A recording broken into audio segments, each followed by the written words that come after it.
드디어 민수기 마지막 장에 도달했습니다. 36장은 민수기의 마지막 장 치고는 분량도 좀 많지 않고 다루고 있는 내용도 단순합니다.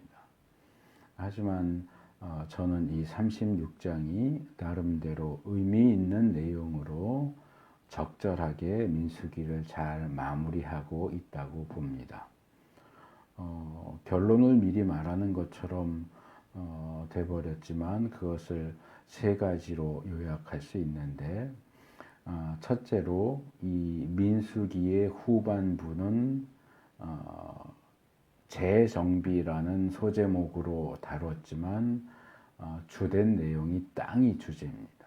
이제 앞으로 들어가서 얻게 될 땅에 대한 이야기가 상당히 많은 부분을 차지하고 있기 때문에 이 36장을 통해서 앞의 내용과 일관되는 땅과 기업에 대한 내용으로 끝나는 것은 적절해 보입니다.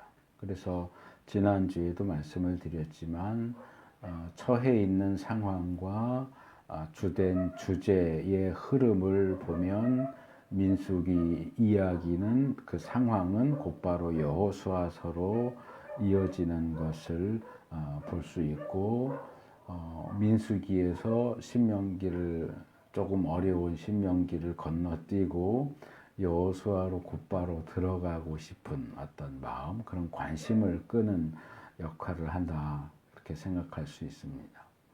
둘째로 이 민수기 후반부가 땅과 기업에 대해서 다루면서 주로 각 지파별로 주어지는 땅과 기업의 초점에 맞췄다면, 그 중간중간에 나오는 이 슬로브앗의 딸들 이야기, 이 딸들 이야기가 27장에도 한번 나왔는데 36장에서 또 한번 나오거든요. 이 두 장은 아주 비슷한 이야기의 흐름을 가지고 있습니다. 그래서 성경은 이 부분을 생각보다 많은 관심을 가지고 추적해서 여호수아 17장에서 이 내용이 실제로 성취됐다 하는 내용을 소개하고 있는 것을 볼 수 있습니다.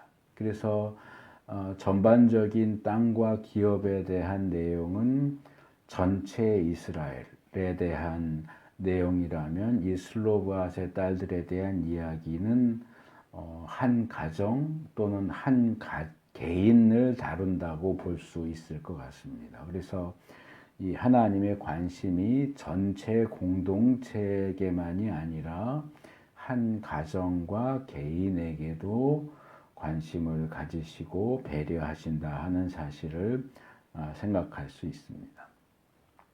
그리고 셋째로 이 본문 내용은 레위기 25장에 나왔던 토지법 그리고 희년법을 완벽하게 보완한다, 그렇게 볼 수 있습니다. 그래서 이런 점들을 생각할 때 이 슬로브앗의 딸들에 대한 이야기가 민수기 제일 마지막 장에 다루어진 것은 상당히 적절하다, 이렇게 말할 수 있습니다.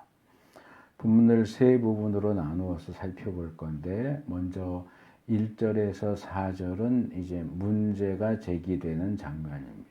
27장도 마찬가지로 슬로브앗의 딸들이 모세를 찾아와서 우리 아버지는 아들이 없고 이렇게 딸들만 있는데 유산을 아들에게만 상속한다 그러면 우리 같은 경우는 어떻게 됩니까 하고 문제를 제기하면서 이야기가 시작됐고, 본문에서는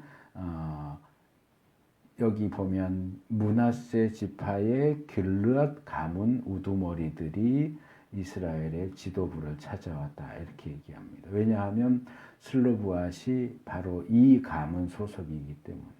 네, 그래. 12지파 중에서도 므낫세 지파 중에서도 길르앗 가문에 속했는데, 자기 가문에 속한 한 가정에게 주어지는 유산, 기업이 이 슬로브앗의 딸들에게도 유산이 주어지는 바람에 이런저런 문제가 생겼다고 판단됐기 때문에 모세를 찾아와서 이 일을 제기하는 겁니다. 2절에서는 먼저 27장에 있었던 내용을 간략하게 요약하면서 이러저러해서 슬로보아스에게는 아들이 없고 딸만 있기 때문에 딸들에게도 유산을 나눠주라고 그렇게 하셨습니다. 라고 얘기를 합니다. 그래서 결국 이제 딸들도 가나안 약속의 땅에 들어가면 아들이 없는 슬로봇의 딸들만이 아니고 아들이 없는 가정의 경우에는 딸들에게도 아들과 똑같이 유산을 기업하도록 그렇게 허락이 떨어졌는데 그 명령대로 할 때는 이런저런 문제가 발생합니다 하는 얘기가 이제 3절, 4절에 나오는 겁니다. 이 사람들이 모세를 찾아와서 문제를 제기하고 있는 것은 기본적으로 이스라엘에게 있어서 이 땅과 기업은 하나님께서 각 지파, 가문 그리고 가정에게 하사하신 선물이라는 점에서 시작됩니다. 하나님께서 각 지파와 가문에게 하사하신 땅, 기업은 마치 그들에게 임대를 준 것과 같아서 모든 땅의 소유권은 여전히 하나님에게 있습니다. 그리고 이스라엘 사람들은 대대로 자기 지파와 가문에게 주어진 그 땅, 기업에서 살 수 있지만 그것을 자기 마음대로 팔 수가 없어요. 남의 집에 전세 들어가 있는 사람이 자기가 전세에 들어있는 그 집을 자기가 팔 수 없잖아요. 소유권이 자기한테 없으니까. 그러니까 이스라엘 각 지파와 가문과 가정이 가나안 땅에 들어가서 땅과 기업을 나누어 봤는데 이 사람들은 말하자면 전세를 사는 굉장히 오랜 기간 죽을 때까지 계속 그 땅에서만 사는데 소유권은 그들에게 있지 않아요. 소유권은 하나님에게 있고 그렇기 때문에 그 땅을 전세 사는 사람이 마음대로 사고 팔고 할 수 없게 되어 있다는 겁니다. 그래서 레위기 25장 23절에 보면 땅을 아주 팔지는 못한다. 땅은 나의 것이다. 너희는 다만 나그네이며 나에게 와서 사는 임시 거주자일 뿐이다. 이렇게 되어 있고 또 레위기 25장 34절에도 레위 사람의 성읍에 딸린 땅도 또한 영원히 레위 사람의 유산이기 때문에 팔 수 없다. 이렇게 원칙이 딱 주어져 있고 많이 알려진 열왕기상 21장에 나오는 이 나봇의 포도원 사건에서 나봇이 자기 궁궐 가까이에 있는 나봇의 포도원을 나한테 팔아라 그랬을 때 3절에서 나봇이 아합에게 이렇게 말합니다. 제가 조상의 유산을 임금님께 드리는 일은 주님께서 금하시는 불경한 일입니다. 금지되어 있어요. 우리나라는 특별히 이 부동산 매매, 투기 이게 굉장히 극심하지만 구약 이스라엘에게 있어서는 땅을 매매하는 게 안 돼요. 물론 매매가 전혀 이루어지지 않았다는 건 아니에요. 그래서 우리가 전에 레위기에서도 살펴봤지만 안식년이 오거나 신년이 오면 어떻게 땅이나 집을 안식년과 신년을 염두에 두고 계산해서 사고 또 팔고 또는 되돌려 받을 것인지에 대한 법이 있다는 것을 우리가 살펴봤습니다. 그래서 예를 들자면 아주 극심한 가난 때문에 집을 팔고 땅을 팔고 심지어는 자기 자신을 노예로 파는 그런 일들이 있을 수 있는데 그런 경우에 안식년과 희년을 통해서 팔았던 이 가문의 땅과 기업을 되찾을 수 있도록 이 법적으로 딱 규정을 해 놓은 것을 볼 수 있는데 그게 아까 잠깐 얘기했던 레위기 25장의 토지법, 희년법에 나오는 내용입니다. 그래서 그 두 가지 법이 상충될 수 있는 경우가 생긴다고 본 거죠. 이 므낫세 가문 지파 사람들이 슬로브아 제 딸들과 같은 특수한 경우에 특수한 문제가 발생할 수 있다는 거죠. 땅은 기본적으로 아들에게 물려주게 되는데 슬로보앗의 딸들이 같은 지파의 다른 가문까지는 괜찮은데 다른 지파 남자하고 결혼을 했을 때는 아내의 재산은 남편에게 귀속된단 말이에요. 그러면 므낫세 지파에게 주어진 땅이 다른 지파에게로 땅이 넘어가 버려요. 이건 파는 건 아니지만 결혼이라는 과정을 통해서 므낫세 지파의 몫이 하나 두 개가 다른 지파로 넘어가게 되니까 므낫세 지파 땅이 그만큼 없어지게 된다는 거죠. 그래서 그들 사이에서 태어난 아들이 아버지의 땅하고 어머니의 땅을 다 갖게 되는데 이 아들은 아버지 가문에 속했으니까 어머니 가문은 결국은 므낫세 지파에서 없어져 버리는 게 된다는 거죠. 그럴 경우에 희년이 되어도 므낫세 지파 입장에서는 잃어버린 땅을 되찾을 방법이 없어요. 왜냐하면 혈통을 통해서 이게 대를 물려서 내려간 거기 때문에 므낫세 지파에서는 그게 우리 므낫세 지파의 땅이니까 돌려줘 이럴 수가 없어요. 그걸 돌려받을 사람이 이미 다른 지파 소속이 돼버렸기 때문에. 뭐 우리 입장에서는 뭐 이렇게까지 예민하게 반응을 하느냐 뭐 어쩔 수 없는 상황이잖아요. 그거는 그럴 수도 있는 거고 어쩔 수 없는 상황이기도 한데 뭘 그렇게까지 이렇게 따지냐 할 수도 있는데 이런 문제는 이 현대적인 관점에서 보면 안 되고 구약 이스라엘의 관점에서 봐야 됩니다. 이스라엘의 각 지파, 가문, 가정에게 주어진 이 땅과 기업은 그들이 장차 받게 될 하나님 나라의 유업, 고린도전서 6장 9절, 10절, 야고보서 2장 5절, 요한계시록 21장 7절 이런 구절들에서 이 하나님 나라를 유업으로 받는다라는 표현이 계속 나와요. 그러니까 가나안 땅에서 기업을 받는 것은 하나님 나라에서 기업을 받는 것에 대한 뭐 말하자면 딱지 같은 거예요. 재개발 지역에서 이렇게 개발하면서 딱지 주잖아요. 그게 있으면 개발 끝난 다음에 뭐 거기다 돈을 더 얹든지 해갖고 이제 자기에게 주어진 몫만큼을 받아갈 수 있잖아요. 그러니까 가나안 땅은 딱지고 그 딱지는 하나님 나라의 유업에 대한 것이다. 이렇게 말할 수 있습니다. 그런 점에서 가나안 땅에 있는 자기의 기업을 잃어버리는 것은 하나님 나라에 있는 자기의 기업을 유산을 잃어버리는 거하고 똑같아요. 그러니까 뭐 신약식으로 간단하게 말하면 구원을 얻지 못하게 되는 거예요. 그래서 구약에 보면 그게 그런 부분들이 꽤 많이 나오고 뭐 우리가 창세기부터 다루면서 창세기도 족보가 많이 나오고 그러잖아요.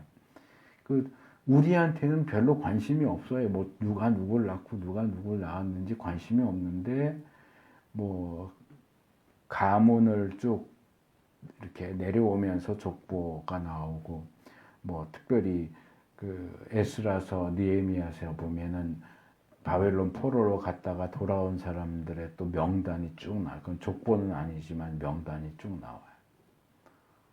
이제 저도 이제 출판사 원고를 쓰다 보면 이제 본문이 출판사에서 정해주는 본문을 가지고 이제 원고를 쓰게 되는데 내년 지금 3월 달에 제가 준비하고 있는 게 민수기 들어가거든요. 민수기. 근데 민수기 1장, 2장 족보잖아요. 족보 가지고 쓸 게 없어요. 사람 이름만 쭉 나오는데 뭐 이름 가지고 쓸 수도 있고 없고 원어 묵상을 써야 되는데 원어로 봐야 뭐 사람 이름 똑같은 단어 나왔다 뭐 이렇게 나오고 아버지가 누구고 아들이 누구고 그거 갖고 뭐 어떻게 써요. 그러니까 이럴 때 이제 골치가 아픈데 뭐 원고 쓰는 게 아니라 그냥 성경을 읽을 때도 그렇게 이름만 쭉 발음하기도 힘든 이름만 쭉 나오면 이거 우리랑 아무 상관도 없는데 하는 생각이 들거든요. 근데 이런 기업이나 족보나 명단을 성경이 세세하게 제시하고 있는 것도 같은 측면에서 이해를 해야 돼요.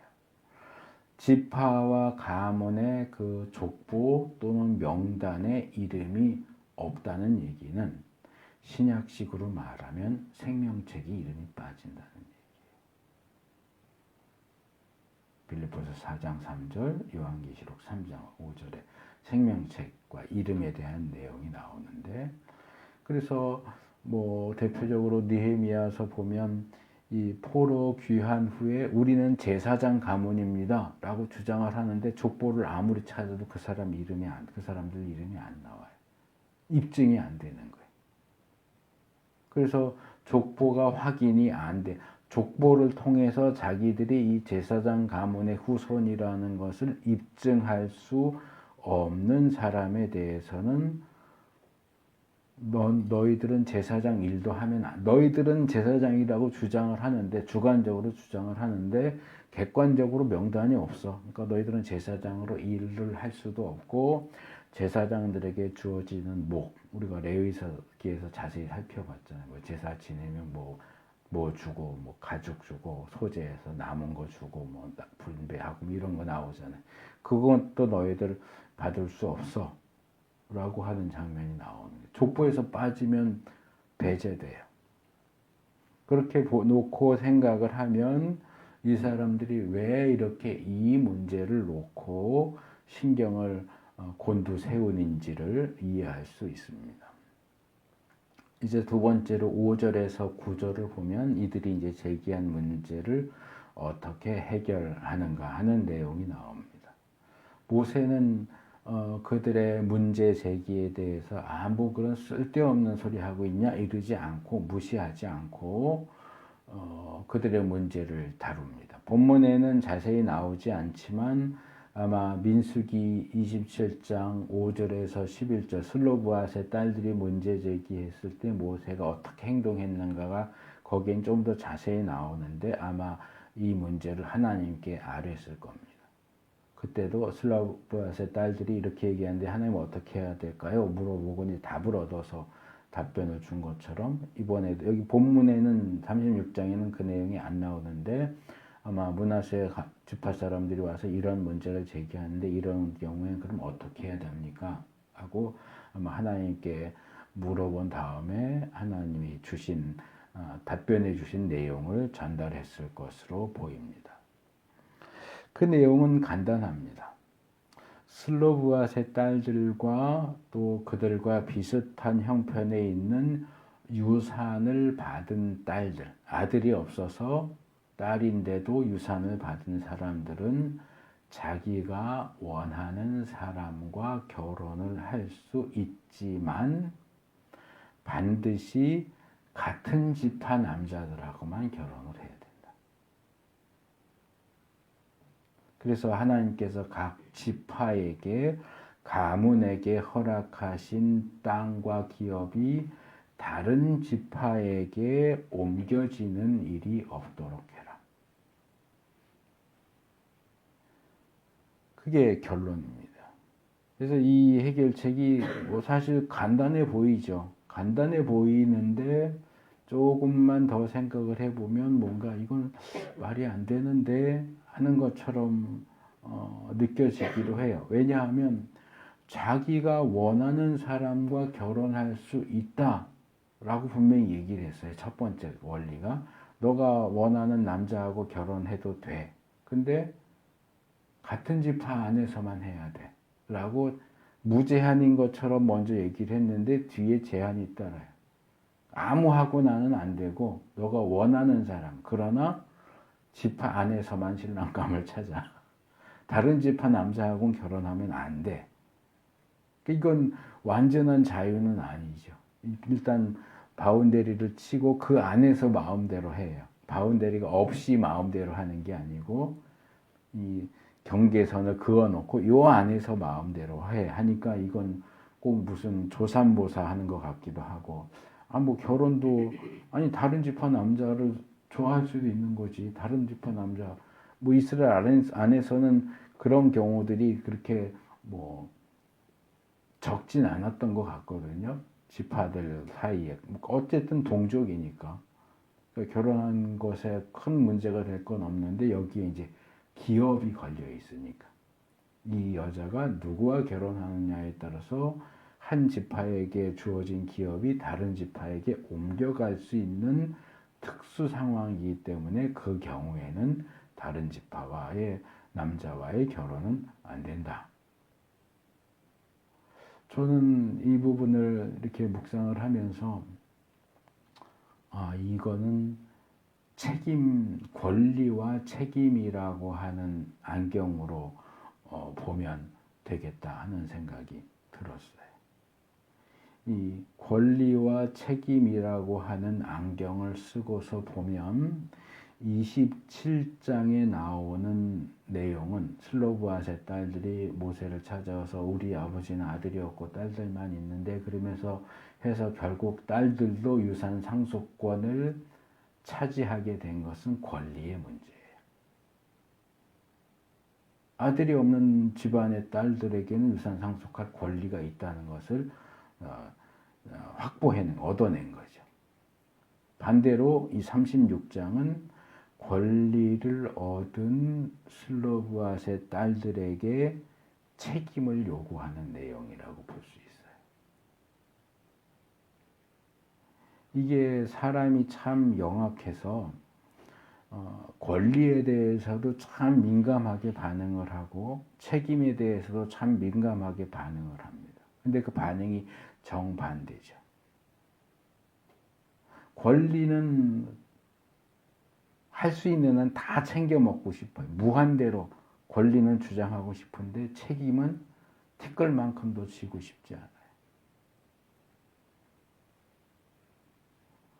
제가 청년 부서를 오래 가르쳤는데 청년들 가르칠 때 종종 그 얘기를 했었어요. 지금은 좀 달라진 걸로 알고 있는데 예전에는 이 여호와의 증인이 이 피나 살인에 대한 성경의 가르침을 잘못 해석해서 이단적으로 해서 수혈도 안 받는다. 그리고 군대도 안 가겠다. 이래 갖고 이제 좀 사회적인 문제가 일어났던 적이 있어요. 사실 뭐 대한민국의 젊은 청년 중에서 기꺼이 막 사명감에 불타올라서 군대 가는 사람은 그렇게 많지 않을 거예요. 법적으로 규정되어 있으니까 어쩔 수 없이 가는 경우가 거의 뭐 80, 90% 되지 않을까 싶은데 이 흔히 말하는 병역 비리, 그러니까 청년들 당사자 그리고 의식 없는 부모들의 합작으로 병역 비리가 행해지죠. 뭐 교회 다니는 청년들도 다르지 않아요. 방법만 있다면 할 수만 있다면 군대 안 갔으면 하는 경우가 많은 것 같아요. 근데 우리나라는 병역 기피자에 대해서 그냥 방치하지 않죠. 뭐 벌을 주거나 뭐 영창에 보내거나 뭐 이런 이제 처벌을 하게 되는데, 근데 제가 정확히 찾아보진 않았는데 언제부터인가 여호와의 증인 같은 경우는 그들을 특유의 신앙적인 이유를 인정해서 군복무를 안 시키고 병역 대체를 시키는 걸로 알고 있어요. 그러니까 군사훈련 안 받고 이제 다른 일을 군대에 있는 만큼 다른 일을 하도록 그렇게 하는 거죠. 그래서 또 교회 다니는 청년들은 또 그걸 또 부러워해요. 군대 안 가고 딴 거 하니까. 그런데 국가가 그것을 인정하게 되기까지 여호와의 증인 소속 청년들은 군 복무 거부로 인해서 감옥에, 너 군대 안 간다 그러면 감옥에 집어넣을 거야 해도 그럼 감옥 보내라고, 난 군대 안 간다고, 갈 수 없다고 해서 감옥에 가는 경우들이 꽤 많이 있었고, 그게 이제 자꾸 케이스가 많아지니까 나라에서도 이거 안 되겠다, 이 사람들은 도저히 설득이 안 되니까 그냥 인정해주고 복무 대체를 시키자, 이렇게 간 것 같아요. 그래서 저는 청년들에게 그런 얘기를 종종 했었어요. 여호와의 증인의 입장이 옳은 건 아니다. 옳은 건 아니지만 군대 가기 싫어서 입대를 거부하겠다고 한다면, 만약에 나도 여호와의 증인처럼 내 신앙적인 이유 때문에 군대 안 갈래 라고 주장하고 싶다면 그들처럼 굳건한 신념으로 감옥 가는 것도 감수해라. 군대 전 가기 싫으면 감옥 가라. 근데 군대도 가기 싫고 감옥 가야 된다 그러면 감옥도 가기 싫은 거야. 이거는 옳지 않다는 거죠. 이게 이제 권리 책임과는 조금 다른 문제이긴 하지만, 나는 군대 가지 않을 권리를 원한다. 그럼 군대 가야 하는 책임을, 권리로 되돌려서 나 그거 안 할 거야. 그러면 거기에 대한, 군대 가지 않는 것에 대한 책임을 감옥 가는 걸로 져야 되는데 책임도 안 지겠대. 제가 청년의 예를, 군대와 관련해서 예를 들었지만, 이런 식의 태도가 군대 가야 하는 연령층이 청년들에게만 있는 게 아니고 사회에도 교회에도 어디든지 만연합니다. 나에게 득이 되는 거라면 어떻게든 투쟁을 하고 수단과 방법을 가리지 않고 이건 내 권리야 라고 생각하는 것을 낱낱이 다 찾아 먹으려고 하죠. 근데 자기가 찾아 먹은 권리에 대한 따르는 책임에 대해서는 나몰라라 해요. 이것은 윤리적으로도 신앙적으로도 올바른 태도가 아닙니다. 나만 권리가 있고 나만 자유가 있는 게 아니죠. 다른 사람에게도 권리가 있고 다른 사람에게도 자유가 있어요.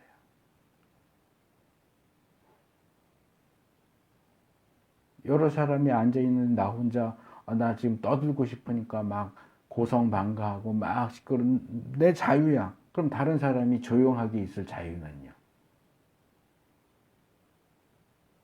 내 권리를 찾겠다고 다른 사람의 권리를 무시하고, 이건 내 자유야 라고 하면서 다른 사람의 자유는 그건 개나 줘 라고 한다면 아무도 권리와 자유를 누릴 수가 없습니다.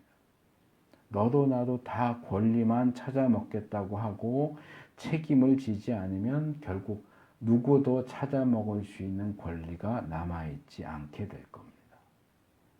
관계라고 하는 것은 쌍방적인 거예요. 사람과 사람 사이의 사회적인 관계도, 또 사람과 하나님 사이의 신앙적인 관계도 쌍방적입니다. 물론 성경은 하나님의 일방적인 은혜에 대해서 많이 이야기합니다. 하지만 그것만 이야기하는 게 아니고 은혜 받은 자에게 요구되는 책임에 대한 내용도 그에 못지않게 많이 이야기합니다. 이스라엘과 슬로브앗의 딸들에게 주어진 땅과 기업의 하사, 분배는 분명 은혜의 선물입니다. 하지만 선물 받은 땅에서 잘 먹고 잘 살려면 하나님께서 요구하시는 그 권리에 따르는 책임을 감당해야 됩니다. 사회 안에서도 교회 안에서도 자기 권리만 주장하고 책임은 지지 않는 무책임하고 이기적인 사람들을 너무나 많이 보게 됩니다. 은혜라는 이름, 신앙이라는 이름 아래 숨어서 방종하면 안 됩니다. 바울이 갈라디아서 6장 7절에서 자기를 속이지 마십시오. 하나님은 조롱을 받으실 분이 아니십니다. 사람은 무엇을 심든지 심은 대로 거둘 것입니다. 라고 했듯이 자기를 속이고 하나님을 조롱하면 안 됩니다. 권리와 책임을 둘 다 붙잡는 것이 심는 대로 거두는 하나님의 원리, 그리고 하나님 나라의 유업을 상속할 자들이 취해야 할 합당한 방식과 태도라는 사실을 기억하고 실천해야 됩니다. 마지막 10절에서 13절, 특히 이제 10절에서 12절은 이 슬로바의 딸들, 제가 4명이라고 읽었는데 아까 봉독하시는 거 같이 들으면서 보니까 5명이었던 것 같은데, 말라, 디르사, 호글라, 밀가, 노아 5명이네요. 4명이 아니고 5명. 슬로바의 딸들 5명이 모두 자기 사촌 오빠들과 결혼해서 므낫세 지파, 길르앗 가문의 땅이 다른 지파에 넘어가지 않았다라고 이야기합니다. 이 하나님의 명령과 인간의 순종에 대한 내용은 워낙 성경이 많이 나오기 때문에 우리가 이런 내용을 읽어도 별다른 생각 없이 그냥 넘어가기가 쉽습니다. 그런데 사실 성경에는 하나님의 명령에도 불구하고 그것에 순종하지 않는 모습이 더 많이 나와요. 하나님이 물론 전능하신 하나님이니까 천지를 창조하셨을 때부터 빛이 있으라 그러면 빛이 있었고, 하늘에 새가 나르라 그러면 새가 날랐고, 근데 인간에게는 말씀대로 살아라 그러면 인간이 그냥 말씀대로 살았어요. 그러면 이런 인간의 역사가 있지 않겠죠. 첫 인간 아담 하와부터 선악과 먹지 말아라 그러는데 안 먹었어요. 선악과 먹지 말아라 그러니까 선악과 먹지 않게 되었더라, 않았더라 이렇게 나옵니까? 아니잖아요. 어떤 분이 그런 얘기를 예전에 제가 책에서 읽었는데, 이 세상 모든 피조물 가운데 유일하게 인간만 하나님 말씀을 거역한다.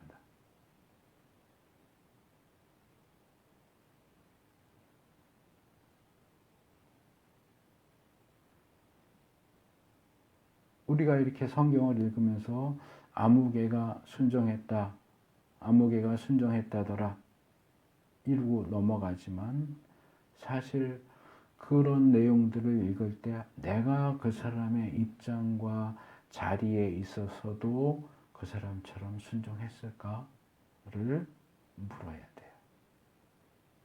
나는 내가 있는 자리와 입장에서 하나님의 원칙과 하나님의 명령에 순종하고 있는가를 돌아봐야 된다고요. 이 본문이 자세히 밝히고 있지 않지만 슬로브앗의 딸들이 사촌 오빠들과 결혼하는 일에 아무런 문제나 잡음이나 갈등이 없이 그냥 순조롭게 이루어졌을지, 아니면 본문이 밝히지 않는 더 복잡한 어떤 그런 내용이 있었을지 우리로서는 알 수가 없습니다.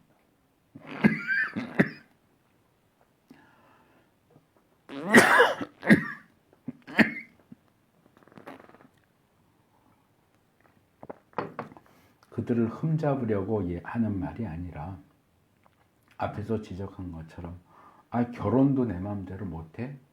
왜 내가 결혼하고 싶은 사람하고 결혼하는 걸 못하게 해? 하는 생각을 한 딸은 없었을까요? 우리가 생각하기에 이해가 안 되고 불합리하게 보이는 명령에 얼마나 기꺼이 순종할 수 있습니까? 납득이 되지 않아도 단지 하나님께서 명령하셨다는 이유만으로 그 명령에 순종할 수 있습니까? 묻지도 따지지도 말고 무조건 순종해라, 그 얘기를 하는 게 아니에요. 하나님께서는 때로는 우리가 왜 순종해야 하는지를 알려주시고 설득하기도 하십니다. 그러나 항상 그렇게 하시는 건 아니에요. 그렇게 하시든지 아니든지 하나님이 말씀하시면 기꺼이 순종할 수 있어야 하고, 그러려면 하나님을 신뢰해야 돼요. 지금 내 입장에서는 이해가 안 되지만 하나님이 이렇게 말씀하시는 이유가 있을 거야. 하나님이 나쁘라고 이 명령을 하시지는 않을 거야. 하나님은 그런 분은 아니야. 좋으신 분이야. 좋으신 아버지야. 라는 하나님에 대한 신뢰가 있다면 지금 당장은 납득이 안 되고 이해가 안 되지만 우리의 좋으신 아버지 하나님께서 우리에 대한 선한 뜻과 계획 속에서 말씀하시고 명령하신다는 것을 믿고 따라야 됩니다. 우리에게 이 믿음, 이 신뢰가 있기를 축복합니다. 여기 13절은 36장의 결론으로 보이지는 않고요. 36장의 결론으로 볼 수도 있죠.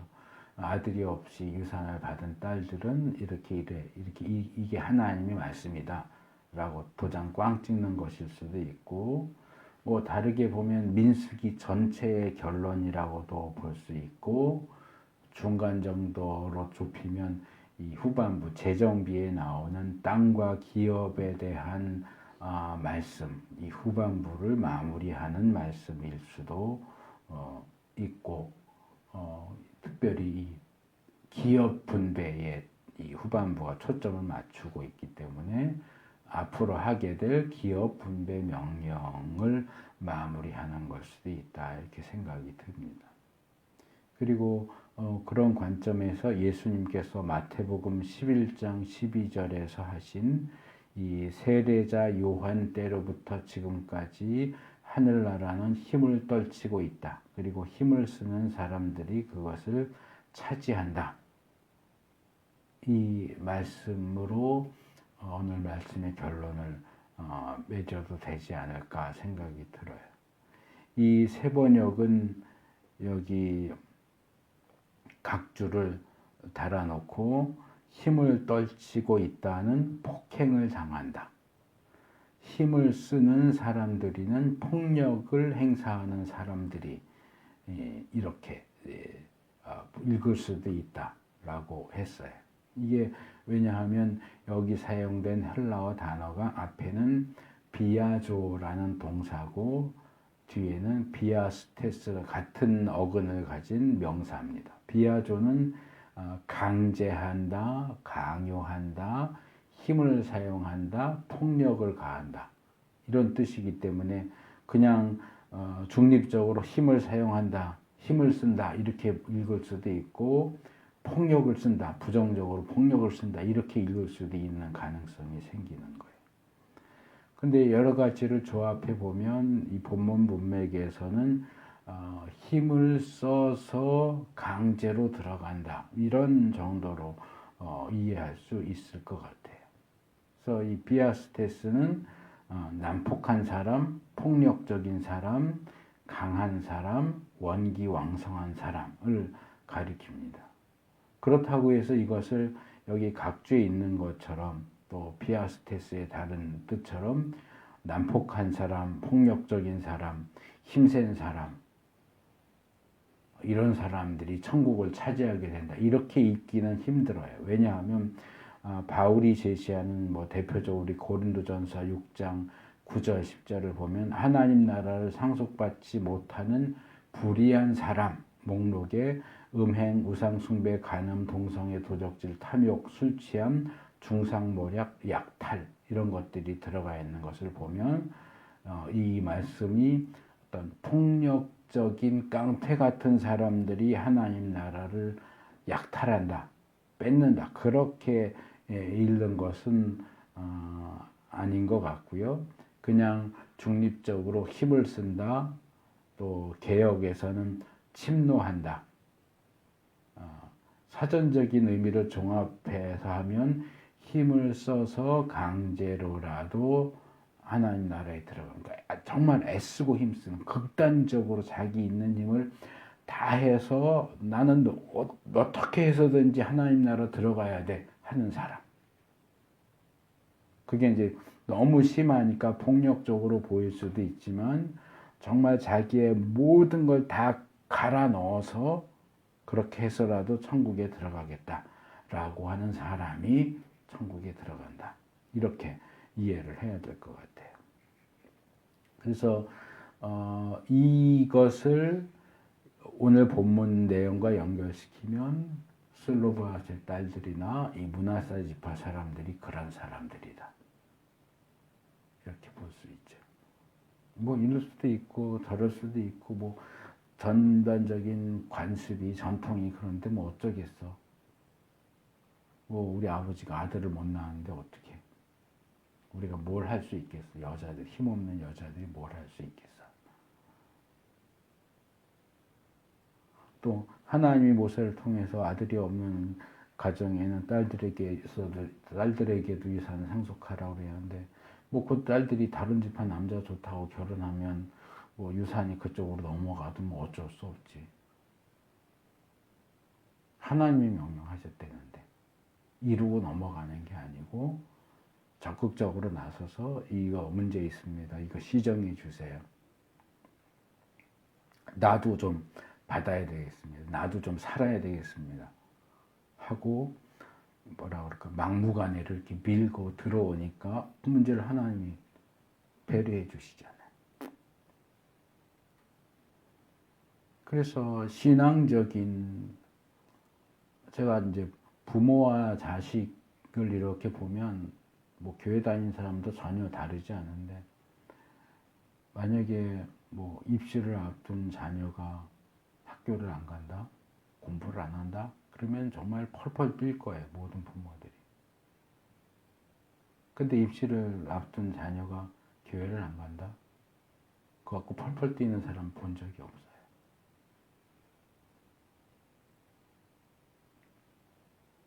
그런 입시에 보이는, 자녀들의 입시에 보이는 그 열심, 그 지극정성한 열심을 신앙적인 부분에서도 보여야 된다는 거예요.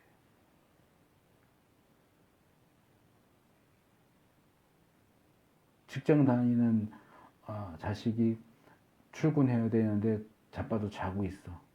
그럼 바보예요?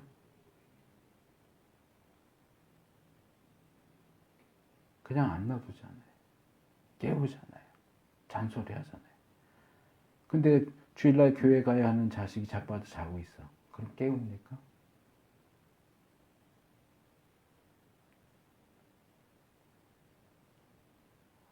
뭐 되면 좋고 안 되면 말고